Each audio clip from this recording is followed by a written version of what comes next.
And welcome yet again to That Guy's a Maniac, the podcast.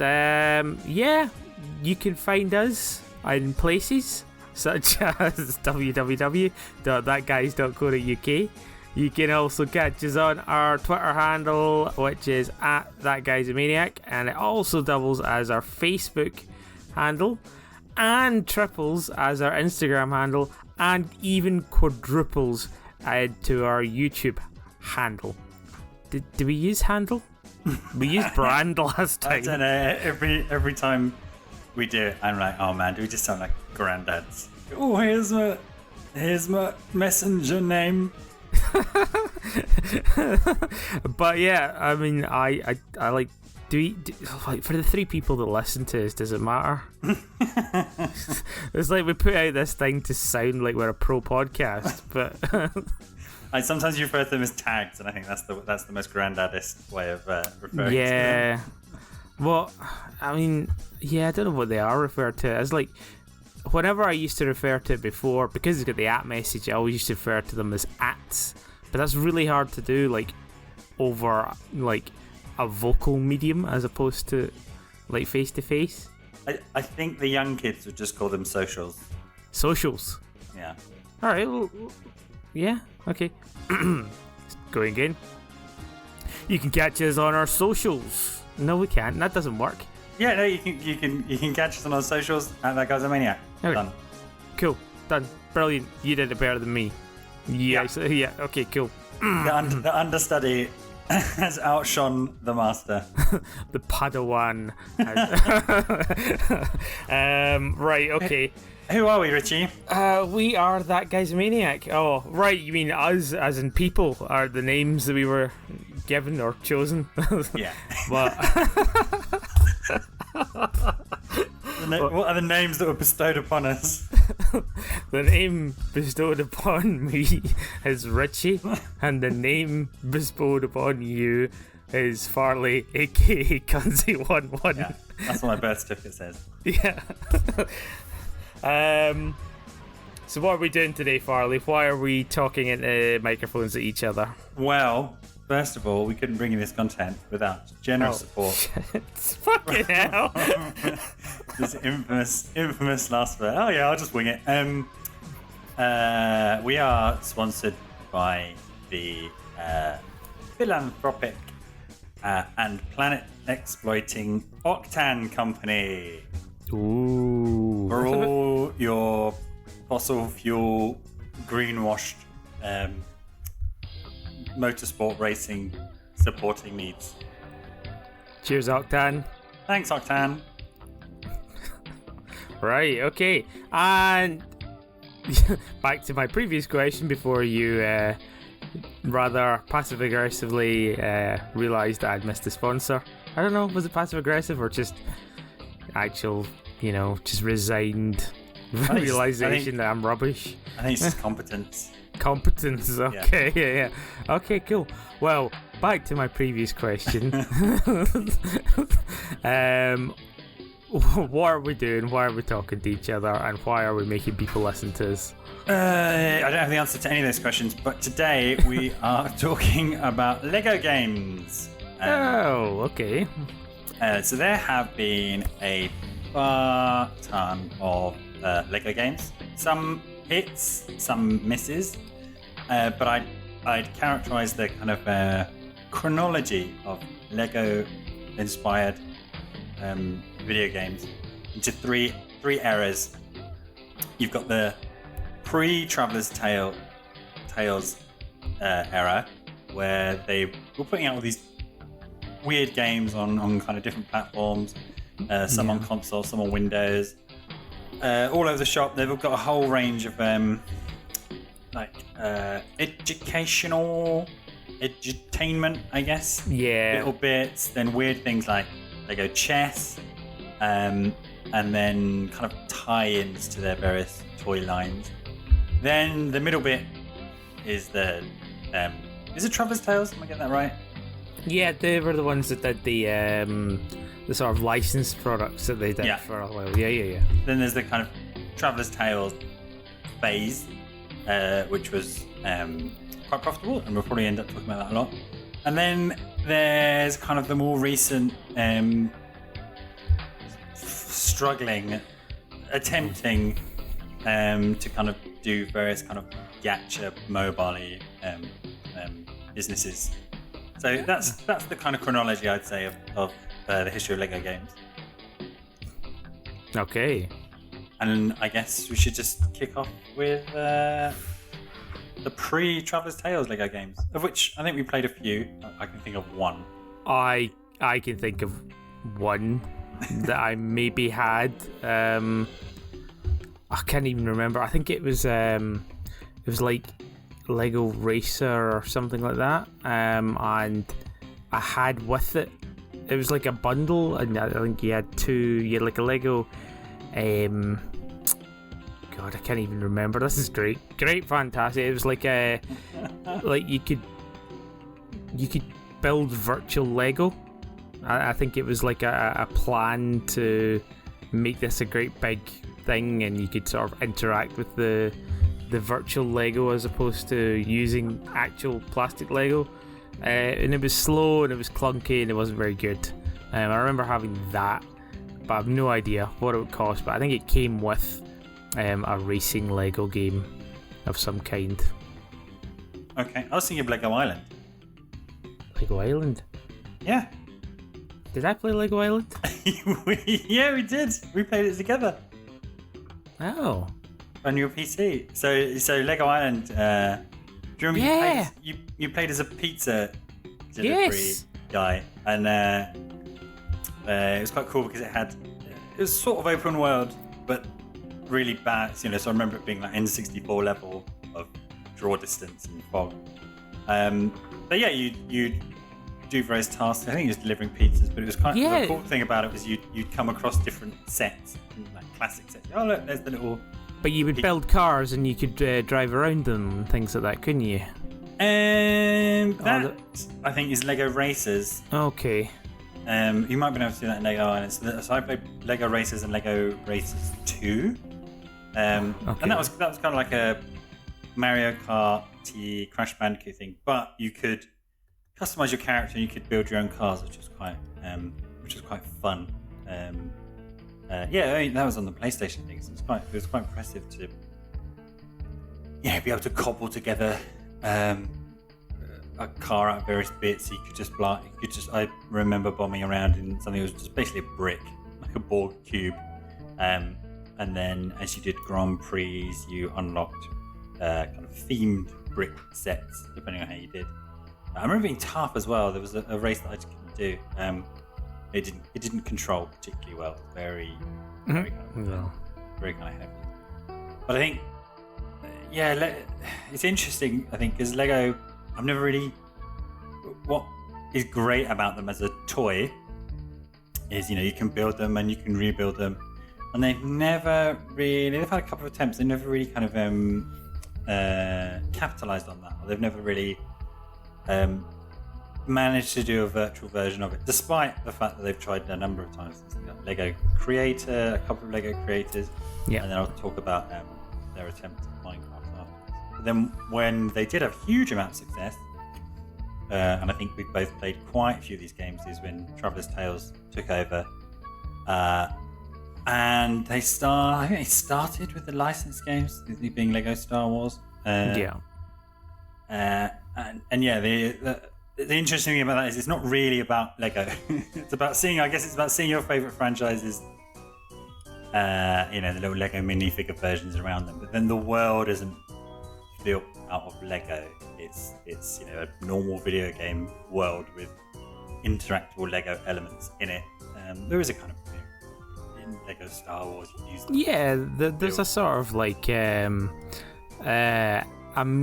happy medium between realistic and Lego blocks, because sometimes there's a non-interactable Lego stuff in the background, and like I'm just thinking of like Lego Indiana Jones, where will occasionally just have like in the desert a cactus, but it'd be a Lego cactus as opposed to like a drawn cactus. So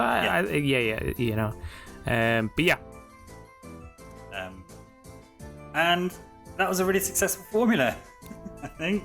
Yeah. A really solid set of games in that. I think the complaint that often get leveled, they started releasing them and you wouldn't even see them reviewed anywhere because who's reviewing Lego games? But they were decent. So it's kind of like the Assassin's Creed of very Assassin's Creed in that wasn't a huge amount of challenge, fairly easy to kind of blast through and get the achievements, and just a kind of a nice game. And the formula which they settled on pretty early on, and they're still cranking out games which settle on this formula, is you play through a story.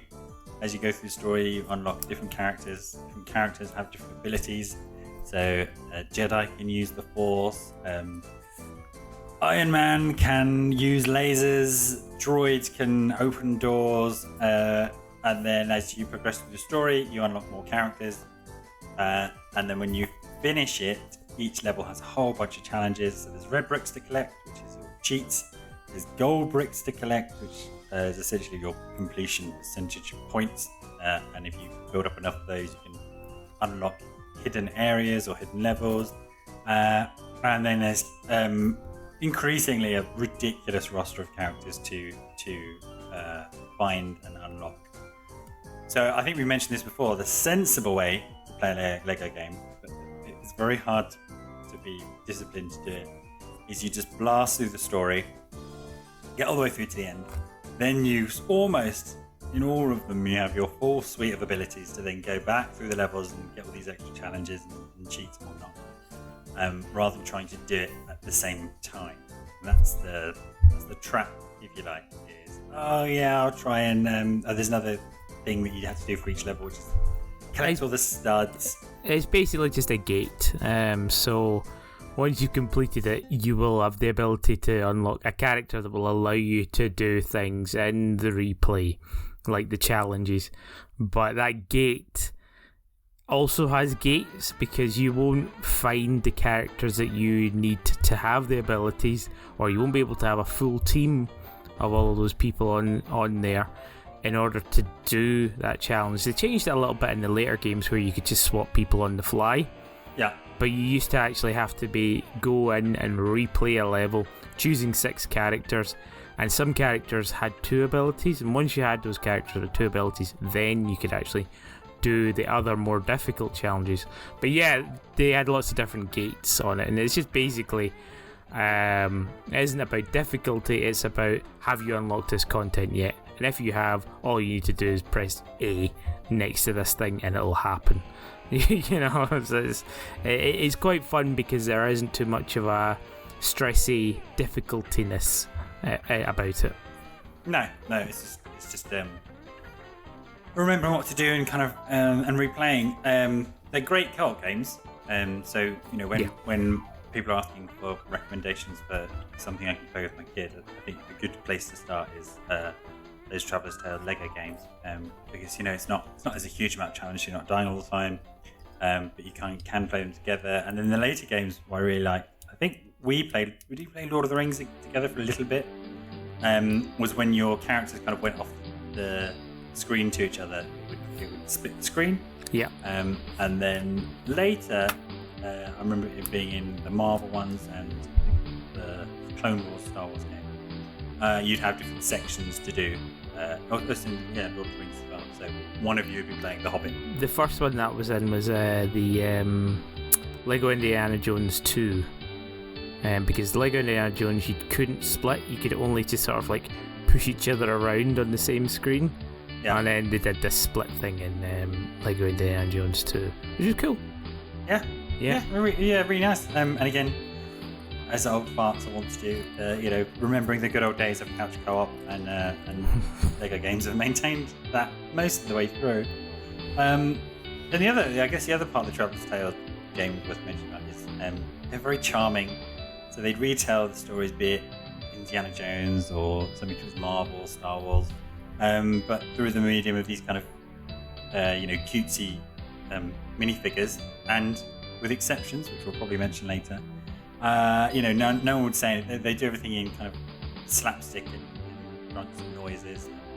And I remember, particularly in the Star Wars, there's various scenes where characters die, and of course die, they go ever get an ice cream on their head or something like that. Yeah. No, and actually, Lego Batman, the very first one, was really, really good because of that. Because it's just because you always want like the broody Batman, so it was just kind of like, you know, as he was thinking things as well. So yeah, it's good. I like that. Yeah. And so yeah, I guess we just talked through some of the ones we played. So Lego Star Wars was one of the first, and that was great. What great two things to smush together. And they've just released the Skywalker Saga. No, it's coming next year. Oh, next year. Yeah. Okay. So I don't know what that brings together. Does that bring together 1, 2, 3 who knows? new games? Yeah. Clone Wars. All it means is Kylo and Daisy get to kiss again. Yeah, because I don't think all the new Star Wars films got games, did they? The one I played on the 3DS, I think it was The Force Awakens, but then the other two never got a... So No, I don't think so, no. I guess that might be what that game is. Is their kind of next two films. Yeah, it was great hanging around on the hub level of the cantina with the cantina music. Oh god. Oh well, that's the music sorted for this episode. Yeah. And it was great to see all your favourite Star Wars characters. I think one of the problems that I've complained about this before on the blog, maybe the podcast, is in later games you have to do literally everything to unlock the last character. You have to get everything else to unlock them. But by which point there's nothing left to do when you have them. So I think in the first Marvel one you unlock Deadpool, who's a really cool character. Yeah. Just in terms of the abilities and his talents and his shooting. And there's nothing left for you to do. That they do repay that with the fact that you had to visit him loads and get to hear his banter over and over again. Yeah, you unlock him and it's pointless, but I don't know, it was quite fun at the same time. And then you unlock that weird stand thing. Yeah. You can turn into a Hulk or a robot or whatever. Then there was let's have a look. Lego Indiana Jones. Lego Indiana Jones. So yeah, I don't know. Did you play Lego Indiana Jones? I always thought it was kind of a weird one to follow on from the Star Wars sort of world, because they were like Lego Star Wars, and then everything was fucking Lego Star Wars, even like toys and stuff like that. There was tons of this Lego Star Wars around, and then they thought, well, you know what? That was successful. Why don't we, team up with another George Lucas sort of universe, or if it's a shared universe. We could debate that, Farley. The Star Wars Lego and oh god, is Star Wars and Indiana Jones shared universe? No. Well, okay. In as much as everything is potentially shared universe. Wow. Okay, fine. Right. They happened a long, long time ago. Yeah, exactly. Okay, cool. Never mind then. So I didn't play Indiana Jones, but you did, right? Yeah, both of them. It's fine.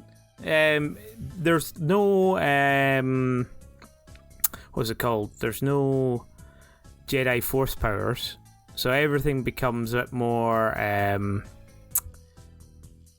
Everybody has like different powers that are based on things that they can carry, so it becomes like a whip, or some people have guns. It wasn't that intriguing, and I think just because I think certain people could do things because they were police officers, or certain people could do things because they were small. So they had the kid, I forget what his name is. You know, the one in Temple of Doom, the one that drives the plane. Kid. Yeah, just call him Kid.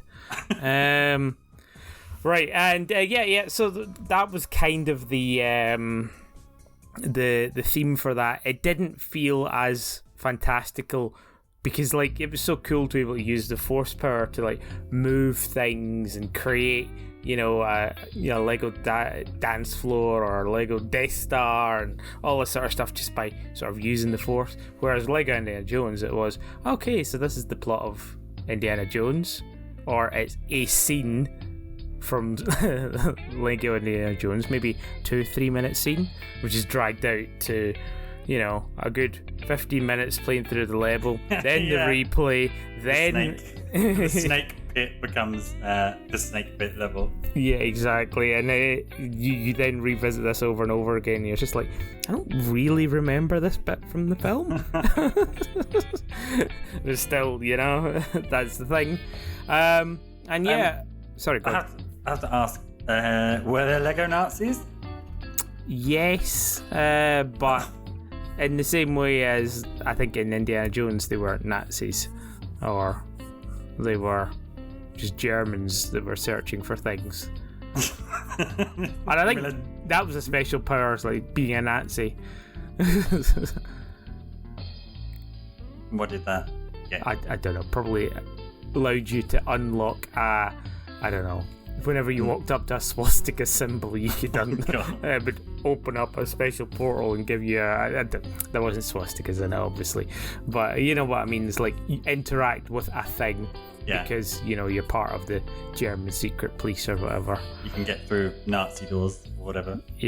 And that's where it kind of fell down a little bit more. It was a bit more, I'm gonna use the same fucking phrase I use every podcast. It was like looking up the skirt, where in Lego Star Wars it was kind of left, alright, because this is a droid, obviously it makes sense that the droid can only get through this special door, whereas in this one it was, because you're a lecturer in archaeology, you can get through this door.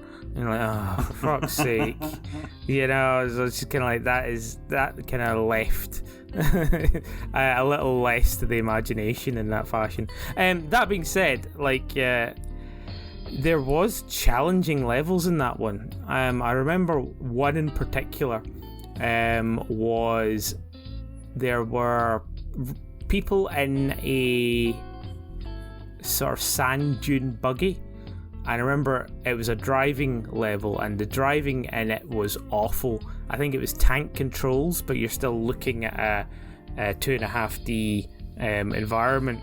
So you're kind of trying to navigate using this car and shoot the other bad guys in, I think, even a time limit or something stupid like that. And you would just keep dying and dying and dying and losing all of your coins. Oh, God. Yeah, that's a weird, stressy memory. Studs, okay. Your rings. Lego Sonic.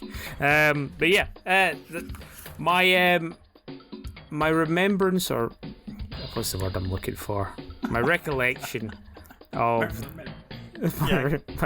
my recollection of it is not overly fond for Lego Indiana Jones. I think I played it after playing Lego Batman, purely because I had so much fun playing Lego Batman. So it was like going back and they're like, oh, this isn't as good. And Lego Star Wars, I mean, it grabbed you more than it did me. I think I played it, but Lego Batman I had way more fun with. So I guess let's go on to the Lego Batman games, both of which we've played, and they kind of gone from strength to strength. Yeah, no, they really have. The first one is good, don't get me wrong, but again, it is it's still an unevolved version of the Lego engine, and it's still people, there is no dialogue in it. They're still trying to find their footing, but it was good fun. I think by the time you get round to Lego Batman 2, they've kind of perfected it, which is like 4 or 5 years later, and it was a bit better. So, but yeah, Lego Batman as itself as a game was good. However, I would feel that if you were to go back and play Lego Batman after playing Lego Batman 2, you'd be like, this is shite in comparison. So I just sort of that's kind of the warning I want to put out there, you know? Yeah, I guess a bit like Star Wars and unlike Indiana Jones, Batman's cast of characters, villains, and heroes lends themselves much more to different the different abilities. Yeah. That you can get, and then this series better than I did. It was Lego Batman 2. Is that the one based around different suits? So Yes. So less hundreds of characters, but it was more Lex and Robin and Batman. Well, less hundreds of characters is by no means one that I would use for DC superheroes Lego Batman 2, because it is fucking massive. They actually claim they've got Kevin Smith in there as a character. And they've got like other Warner Brother properties that are slightly related to Batman. Like they've got Duck Dodgers, so they've got Daffy Duck in there, and they've got his what's it called, the Green Lantern version of him as well. But yeah, they have so many, and it's like they even joke about how many characters they have in the game, to the point where they include Condiment Man, who was actually sort of remade famous because of Lego Batman 2, which is hilarious in itself.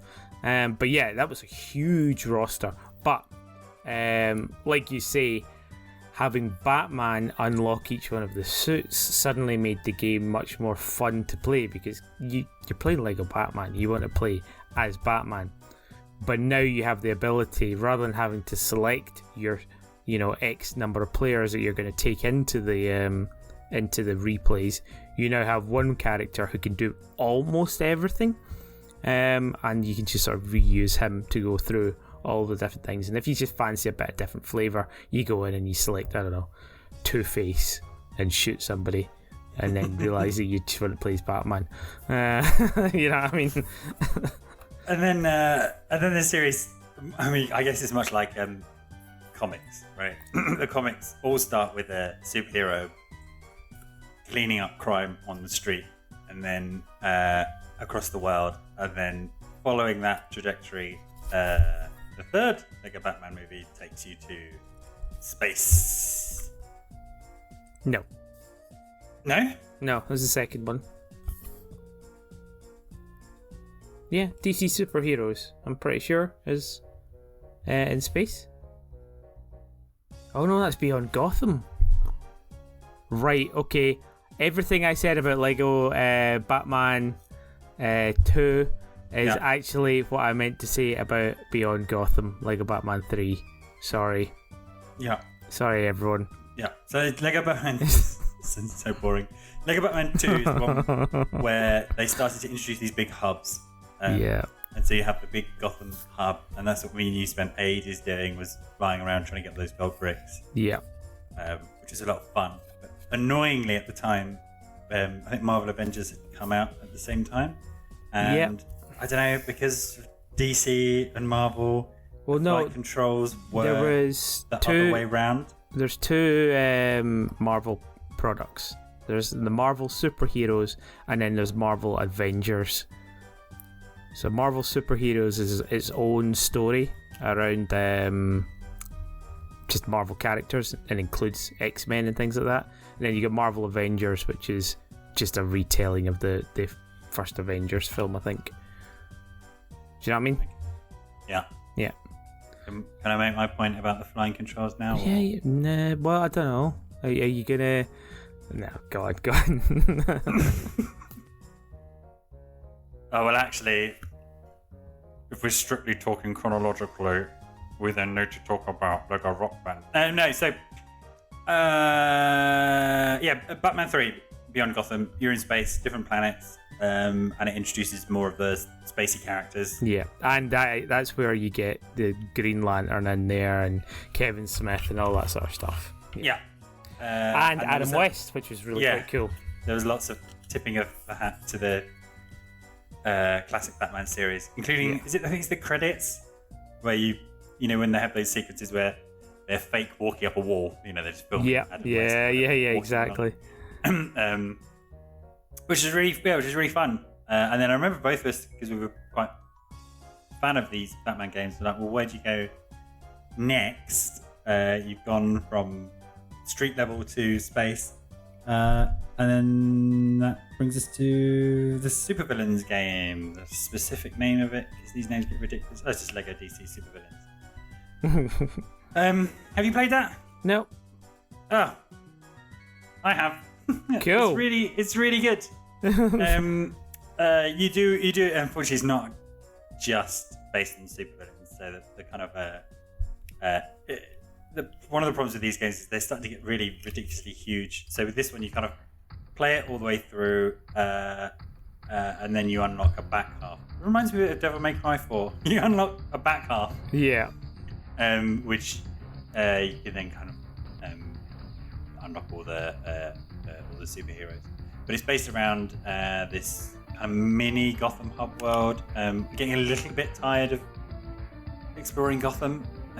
This is the third time there's been Gotham there. So there's an Arkham bit, and there's the chemical plant bit, and then there's a couple the planets. fairground and stuff like that. The fairground, yeah, and there's a couple of planets that you can beam to, all of which have characters to collect, and gold bricks, and challenges, and races, and but what I like about supervillains, and they get around the problem, especially from Star Wars, you could, once you'd unlock characters, you could create your own character. Yeah.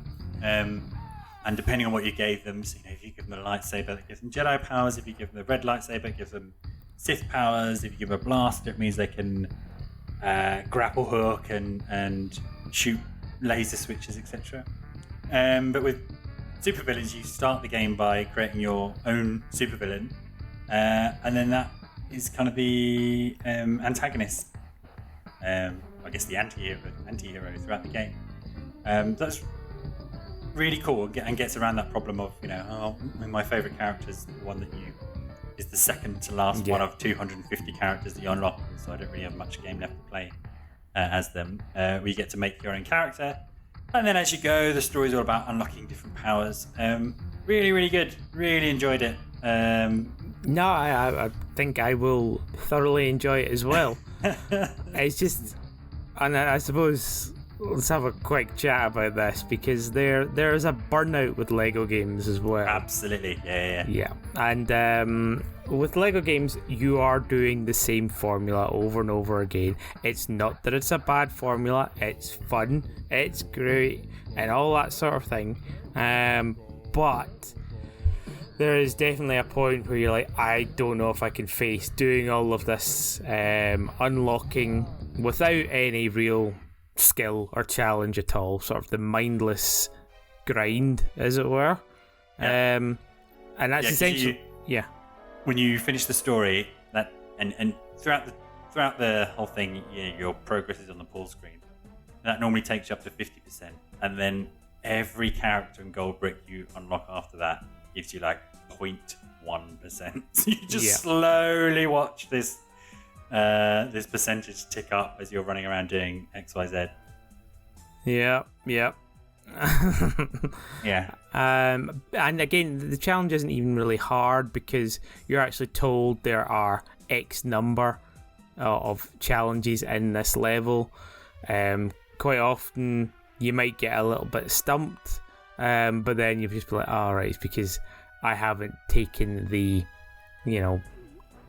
whatever hidden wall superpower can't see person in there, so you have to go back and have a little look and see where that hidden thing is, and it'll get highlighted for you, and like, right, okay, press A next to this thing, complete a challenge, good.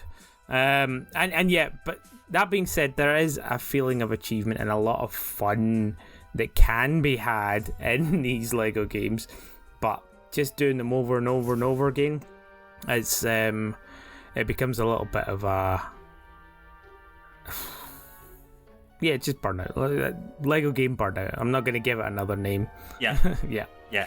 And then yeah, you leave it long enough, and then leave it long enough. the hankering comes back. Yeah, exactly. And the one that I want to come back and play is the Lego DC Supervillains. Let's sort of go chronologically. A game I didn't play at all. We've mentioned it a couple of times. Lego Rock Band. What a weird collab. Yeah, weird collab, but then you realise, all those weird things that come flying towards you, you could just make them bricks instead. Yeah. It's good. Weirdly has a lot of British, or at the time, British indie chart stuff.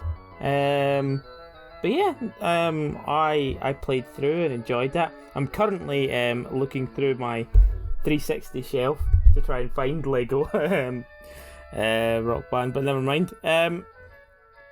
Yeah, it's Rock Band, but instead of your normal character that you create a Lego character, and instead of sort of whatever it was, different colours flowing towards you, there's different coloured bricks falling towards you.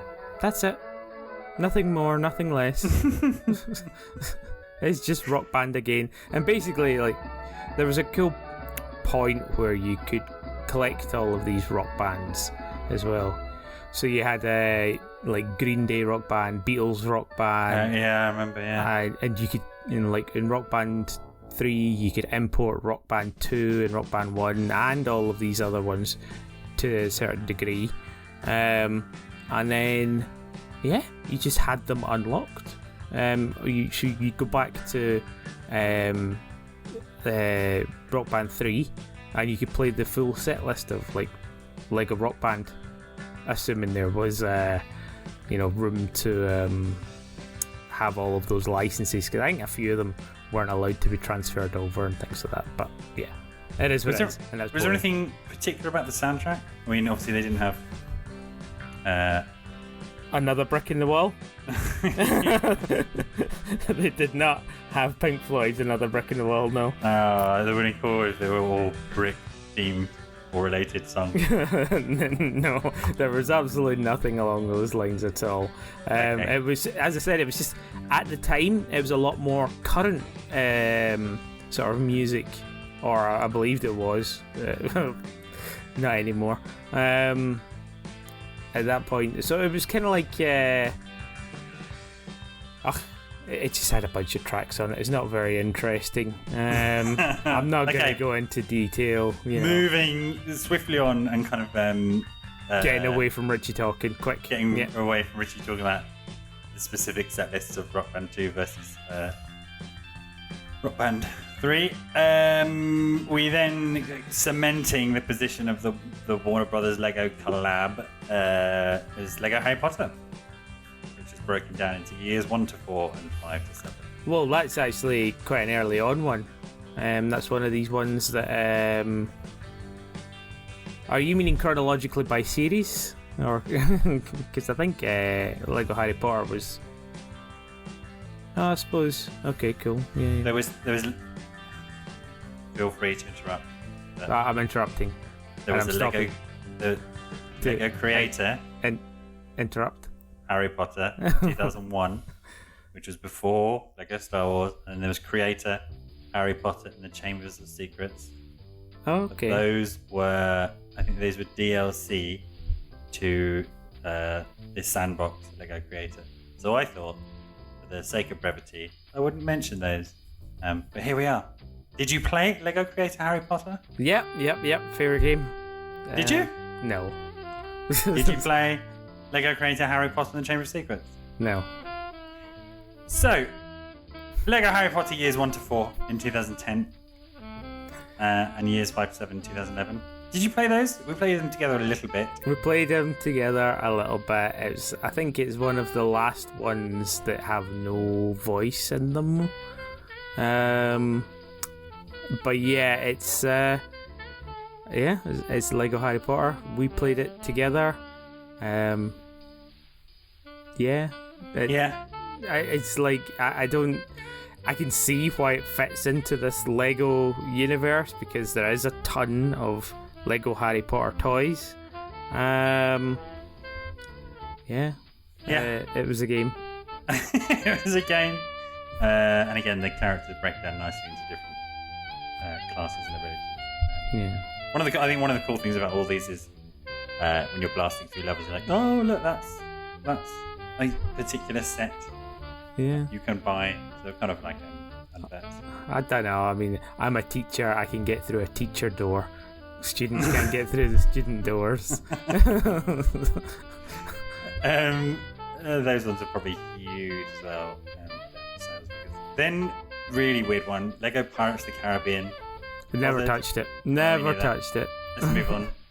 Pirates of the Caribbean. Then we've got Lord of the Rings. Lord of the Rings, okay. Yep. Check. Didn't play it. I did. It was really good.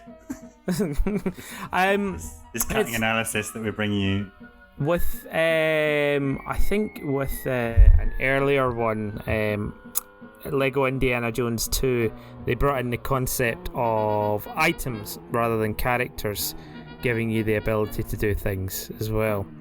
So you could give somebody a gun, or you could give somebody a whatever tool to allow them to have the ability of the characters. And I think in Lego Lord of the Rings they did a similar thing. So like you're a bow and arrow man, you're a swordy man, or you've got the things that allow you to climb, sort of thing. Or did they have that tool system in there as well? Tool system. I remember there was lots of picking up stuff to put in other stuff to then open up something. Right, okay. Yeah, but it was good, and again, cool to see how they reimagined Lord of the Rings through the Lego lens. Yeah, decent, I'd say. They've got Lego Marvel superheroes. Lego Marvel Superheroes is definitely one of my favourites in the series, and it's up there with Lego Batman 3, and it's purely because it had such a huge roster of the Marvel characters. Yes, there was some blatant ripping off from each other's side of things, but yeah, Lego Marvel Superheroes definitely is a good one, and I'm iterating that now. But yeah, you played Lego Superheroes, you like that one? Yeah, it was I don't know whether the development of any of these were informing the other ones, but it was one that was slightly more polished than Lego Batman 2. So I remember we were playing them at the same time, and it was kind of a bit jarring to go back to Lego Batman 2 when everything was much smoother with Lego Marvel Superheroes. And again, they did a strange thing in that you wouldn't get all the characters you necessarily needed blasting through the levels, but most of the superpowers and whatnot you could find in different characters. So there were just some characters that were just better to have on the roster than others. So, for example, Iron Man.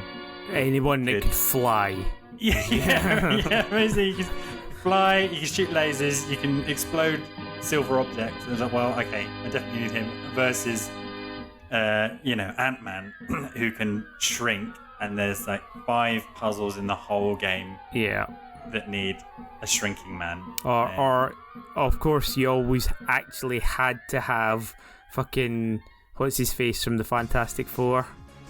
Oh god, yeah, Mr. Fantastic, because you had to do that thing where you would be elasticated and go through a vent or something like that. Turn into a teapot. Yeah, there's some characters you sort of had. Yeah. One of a handful that had that ability, and so you kind of always have to have one team. Yeah. But yeah, I really liked superheroes and Avengers, and then currently, when I come out of the Lego burnout, I will pick up. Is it Marvel Superheroes 2? Yeah, no, Marvel Superheroes 2, but I would say that, and this is what bugs me the most about this one, is Lego Marvel Superheroes is a great game, and it's an original story. And that, I think, adds a lot, and I think that's partially why I feel that Lego Batman or some of the earlier ones are actually more superior than the retelling games, where they just basically, for the sake of just having the sound bites, reuse the sound bites and make a story or retell the story again. So for instance, with Lego Marvel Avengers, it is just the sound bites and the retelling of the Avengers film. And they do a similar thing with Lego Jurassic World, and they do the same with their own franchise as well. The Lego the movie, the Lego movie video game. Fucking hell. the Lego the movie, the video game. What is it actually called? The Lego movie video game.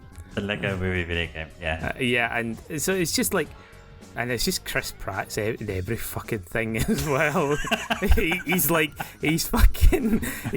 guy in Jurassic Park. He's the guy in Marvel Guardians of the Galaxy. Actually, his voice again, and then he's also the main character in the Lego movie video game. He's just like, oh my god. There's a nice trophy that you can get in Lego Dimensions if you load up Chris Pratt's character from Jurassic World and Lego Movie. Yeah, and there's another cool trophy as well with I think it's Lego Marvel Superheroes, where Captain America meets the flame guy from Fantastic Four. Yeah, which was both Chris Evans. Yeah. These cool little messages. Yeah. Moving on.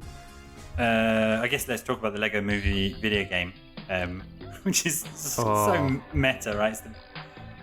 It's the video game in the kind of the engine that we're used to for Lego adaptations of something else, adaptation of the Lego adaptation of a movie. Yeah. And that was one where everything was stylized or made of bricks. And we played it once, and it was buggy as fuck. Yeah, it was buggy as fuck. It was like, literally, what was it? I think we were struggling to get from one place to another. We had to climb a ladder. Yeah. And I just get stuck on the ladder. Like, I can't get off the ladder, I can't go up the ladder. It was really early on as well, because it's the room where he's getting lasered. Yeah, very, very poor, and you could tell that it was rushed out just so that it could be done for the same time as the movie release. Yes, it was cranky, and then this has become a feature of the later games, as they're getting more and more. The edges are showing. Yeah, and I think actually when you feel that. I'm seeing it more with those ones I was previously saying that are sort of voiceovers from the movies or sound bites from the movies. Definitely Jurassic World and definitely Marvel Avengers felt buggier than the more polished, self-told stories of Marvel superheroes and Lego Batman. Yeah, stuff like getting trapped in the scenery, stuff like key items for quest progress just not appearing. Especially in the hub, things really start to fall. You'd have to keep going out and coming back in the hope that this specific switch that, I don't know, Groot has to use appears. And I guess the last note on the using the samples from the movies, it sounded like someone just sat there clipping. Yeah, with a fucking tape recorder beside the telly. You'd hear. The stuff that's going on in the background when whatever Iron Man's saying. Yeah. Avengers. And it also lost some of the charm as well, because, like you're saying, you're just recreating it and it's not a new story. Which I'm kind of glad that the Lego Marvel Superheroes 2 kind of does tell. It still has that tie-in bits, right? So the character selection is very clearly inspired by the current suite of movies, and of course it was actually missing all of the the Sony ones as well. So all of the X-Men were missing. Yeah. And then what they've both done, both Marvel and the DC games, is Here's the Aquaman DLC pack. Here's the Thor 2 DLC pack. Where you download, you get like 3 levels and then characters from the game. Yeah. Because you can't do anything with microtransactions. Then there's what I call the divergence. So we've had loads and loads of games in this kind of same style, bunch of heroes, different levels, lots of things to do in levels, open hubby world, unlock characters, blah blah blah. And then there's, I guess, a split. So to get around the problem of playing with your favorite characters, Lego Dimensions introduced like a toys to life thing, which is kind of strange because Lego always feels like it's coming late to its own game when it comes to video games, right? So Lego Dimensions it's quite late into toys to life, and then Lego Worlds, which is basically the Lego version of Minecraft, decades. Is it decades maybe? After Minecraft came out. So the idea of Lego Dimensions is if you really like Harry Potter or The Simpsons, just the licensing that they pulled together is just fantastic. Back to the Future, E.T., Scooby-Doo, Scooby-Doo, Sonic, Midway Arcade. As you go and buy those packs, with those packs come the extra levels. You get the 3 or 4 figures. So it was fun to play those crossovers. And again, much like we were saying with Super Smash Brothers in the last episode, just taking a screenshot of Sonic, Gandalf, and Batman hanging out in Jurassic World. But the gameplay was quite shallow, wasn't it? It was similar. It was similar. Basically, the skeleton was the older video games. It was huge. It was just huge. If you had any number of packs, they were quite expensive. But then, towards the end of their life, you just rummage through bargain bins to pick them up. So it was huge, but obviously the problem with you then having access to whatever characters you buy, how do you incentivize people to get it? So the gear gating that you talked about it wasn't in your face. It wasn't like you with Skylanders where you'd hit a wall and you'd be like, uh-oh, you can't come into this area because you don't have this pack and this thing, and if you buy it, it was more, I can't get everything on this level because there's a Doctor Who TARDIS bit, right? And I don't have a Doctor Who set. So my progress numbers are just going to stay unfinished. I've not finished this level. So it's kind of niggly like that. And there were some packs and some characters that were just objectively better in terms of the content you could get. So Back to the Future and Doctor Who in particular, they had their own particular mechanics to get you somewhere else. Particular mechanics. Whereas all the DC stuff was like, you can fly around in laser, and that's useful, but half the cars can fly around in laser.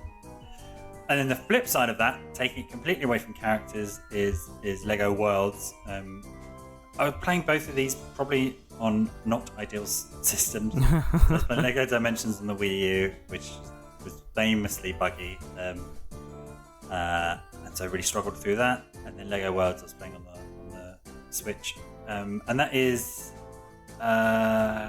you can sort of build whatever you want, but it's not smart. Like, you can't build a vehicle. You could build, put bricks in a way that looks like a vehicle, but you just made a statue, essentially. And the way that you progress through that was you generate these procedural levels, and you can choose the size of them, and then they'll have certain elements. So there'll be like a city bit, and there'll be a cave bit, but you could, like Minecraft, you could create anything you wanted. You could drill down through the core of the level if you wanted, the bare rock. And it was good. Yeah, it's a lot of fun. Very creaky. And the core mechanic there was you had to find and kind of scan things in order to then be able to use them. So, you find a horse, you scan a horse, and then you can generate as many horses as you want before the memory kind of cracks out. Fair enough. Yeah, there was some permanence, so you could. It was based on all these different worlds. Like you're looking at a galaxy within worlds, so you can create a new planet, jump into that sandbox, create whatever you want, and then hop out. I did have issues. I spent ages on one level, which had a lot of water, building this underwater base. ages like sculpting, and the way the water works is very tricky. You have to excavate it, then put the windows in, and then it will be like, oh, this is an internal space, this is an external space. But it's similar to my problems with Subnautica, actually. I don't know what it is with underwater things. But then every time I go back, like, the base was more and more degraded because the memory couldn't quite remember where I'd put stuff. God. Or just create these huge holes, which is cool. So I like to think of dimensions and worlds as different extremes of how do we do something different with the Lego thing. One is the worlds are there and you buy your own characters, mostly around licenses, and then the other one is the world is there, and you can just kind of build it. Unfortunately, Minecraft was out for a while and obviously had the market share, and it just wasn't there wasn't as much of a game there as there is in Minecraft. You could build things. Yeah. And that's it. Well, like everybody would love the idea of a proper virtual Lego, playing about with it in a 3D environment, doing all the things and all that sort of stuff. But it's just feasibly, it's not going to work in the same way or catch on in any way as much as Minecraft has. Yeah. Because I guess that's the dream. That's the dream, right? Is and they kind of play around it. I don't know, maybe the technology's just not there yet, where essentially you just have a Lego sandbox and all the pieces, and if you want, you can say, oh, actually I really like this Ice Planet rocket launcher set from 1997, scanner barcode or whatever, and then here it is, it's in game. So instead they kind of skirt around that with their own games. The one that we'll kind of go back and mention that was really good, and based on Lego's kind of own, it was its own game, was Lego City Undercover. And The Chase Begins, which was a port. I think maybe there's a sequel after that.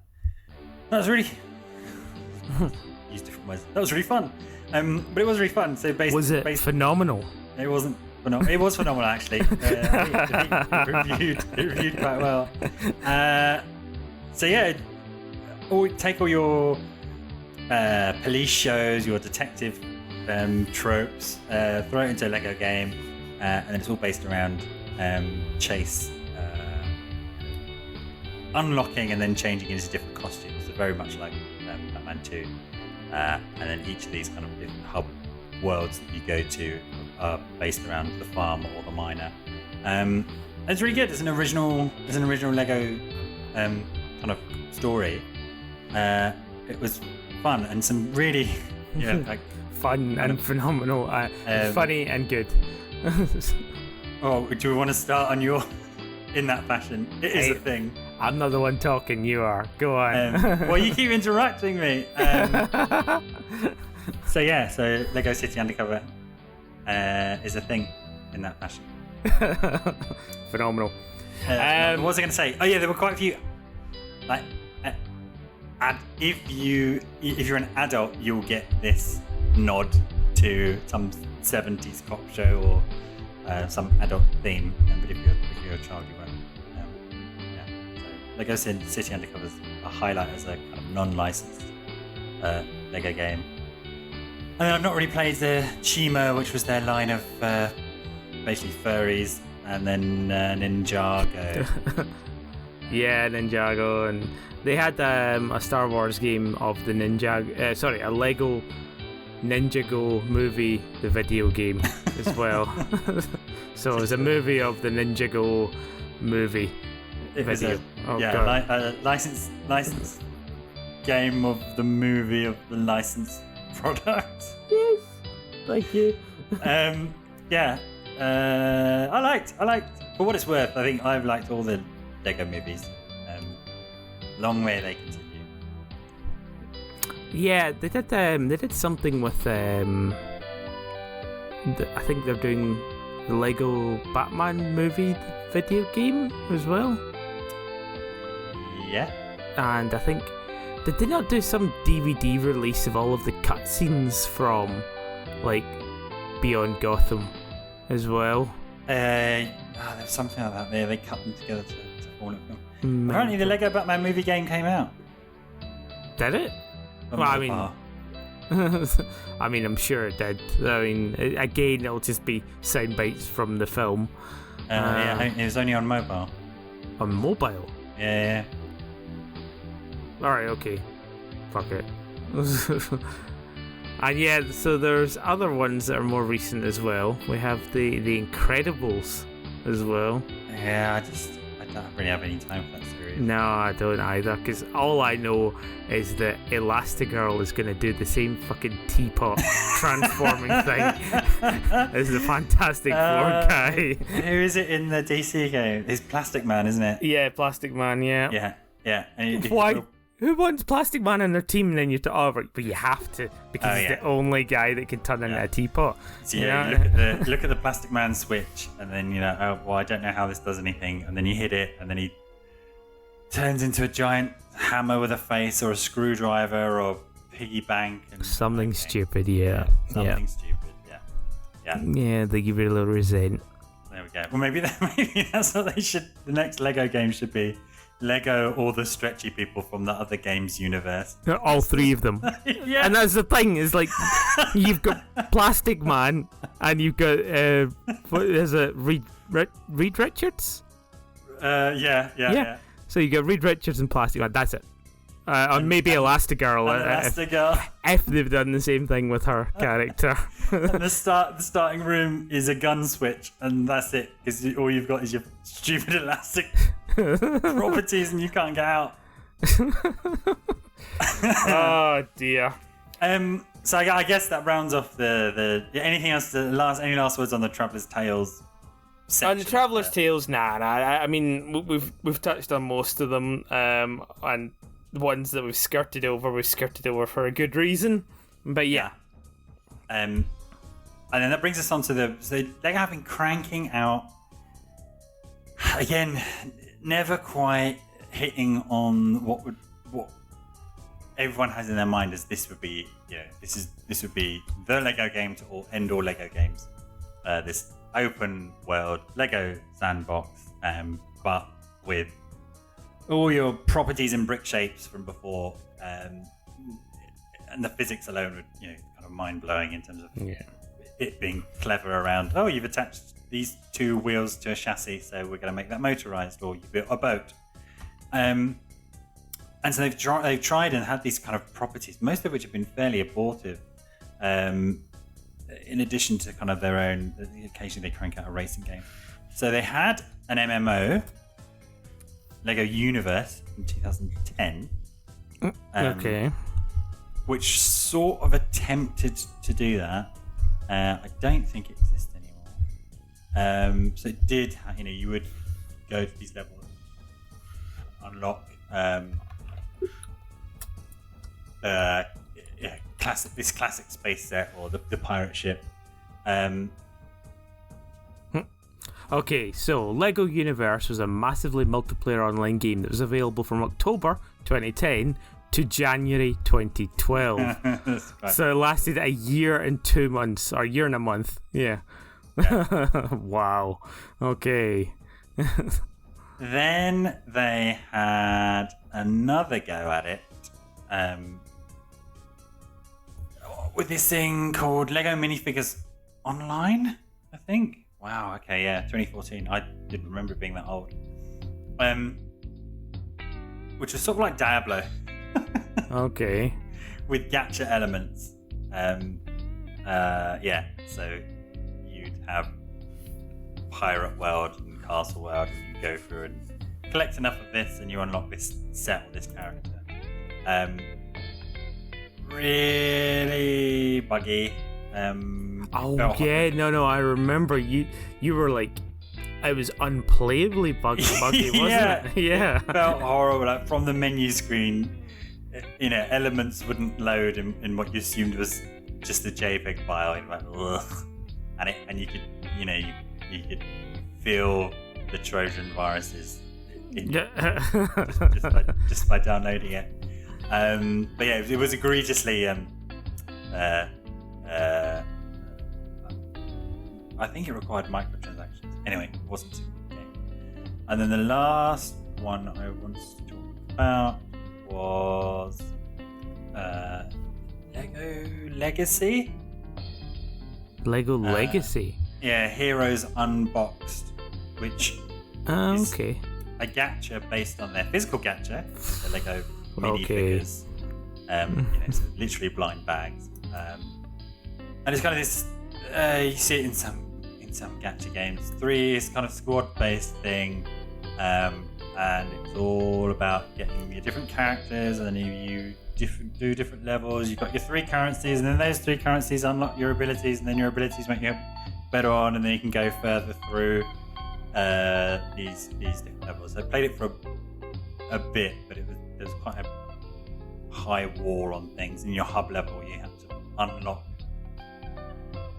everything and do these different challenges, and it was just a bit too slow. So it kind of dangles some of your, hey, you remember the classic pirate set. Hey, you remember Blacktron's.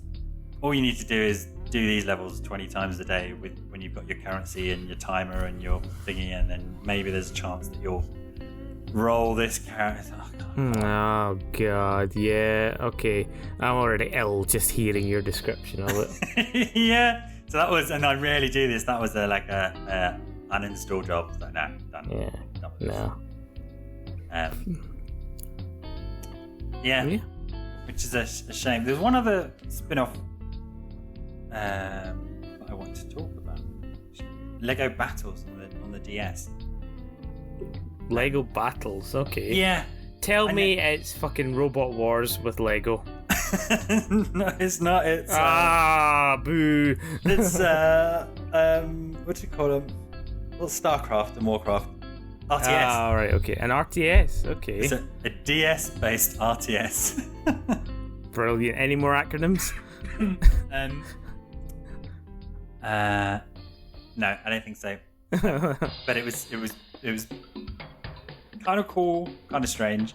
In that the 3 factions were not the Protoss, the Zerg, and the Terrans. It was the pirates, the medieval in space, the knights in space. Yeah, I think at a time when Lego wasn't actually producing any of those ranges. So great, fantastic. Yeah, this weird throwback.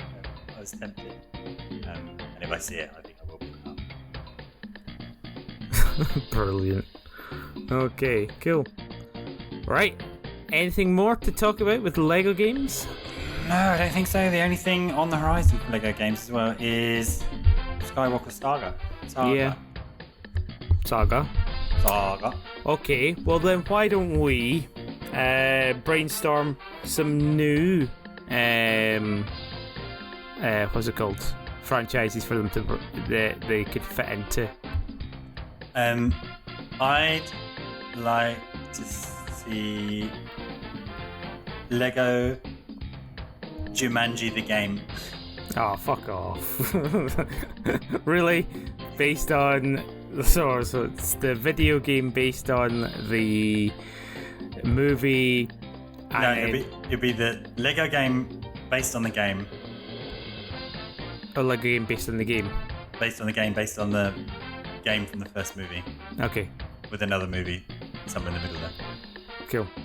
And do you get to play as the Rock at any point? The brick.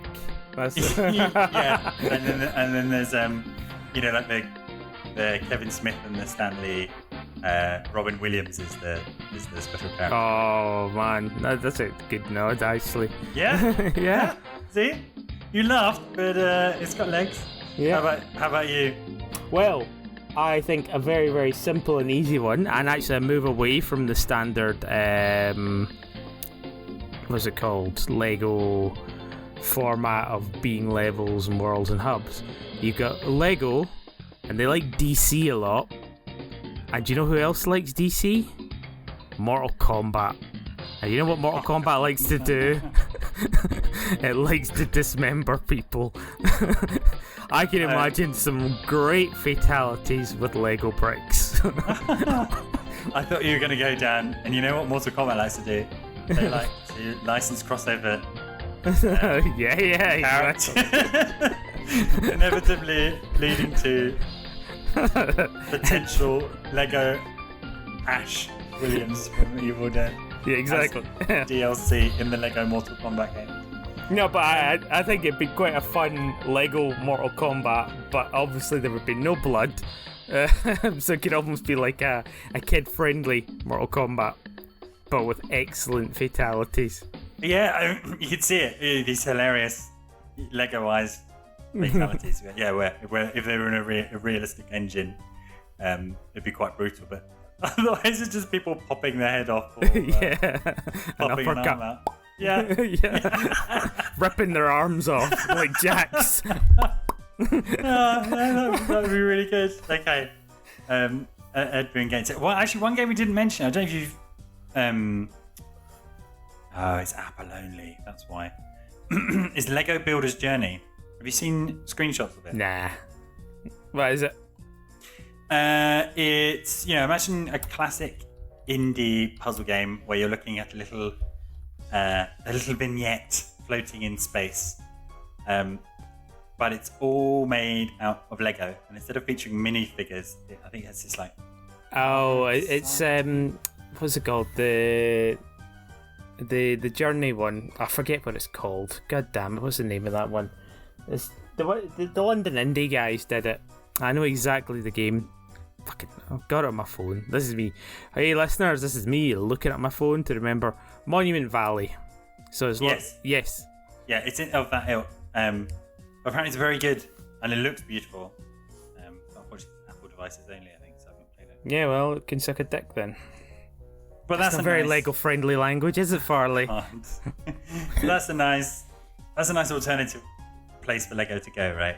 Is basically a artistic medium rather than being based around their properties and characters. But is it art, Farley? Is it art? If it's art, and if it is art, is it also games? Does it need to be art? Yeah. Okay, that's kind of a hopeful alternative future for the Lego games. I'm sure it'll make its way to Android as well soon. Yeah. In like 10 years' time, and then to PC before the next century. Yeah. Right. Okay. We didn't have as many Lego puns as I'd anticipated. Yeah, I know. I was like, I think the closest we got to that was, what was it? Another brick in the wall. And that was it, really. I thought that was quite funny. Yeah. Yeah. You could have said, I'm bricking it. I'm a stud. I'm a stud. Yeah, that's a good one. Although, I think studs is mostly Lego. As a game that we're talking about. Never mind. Okay.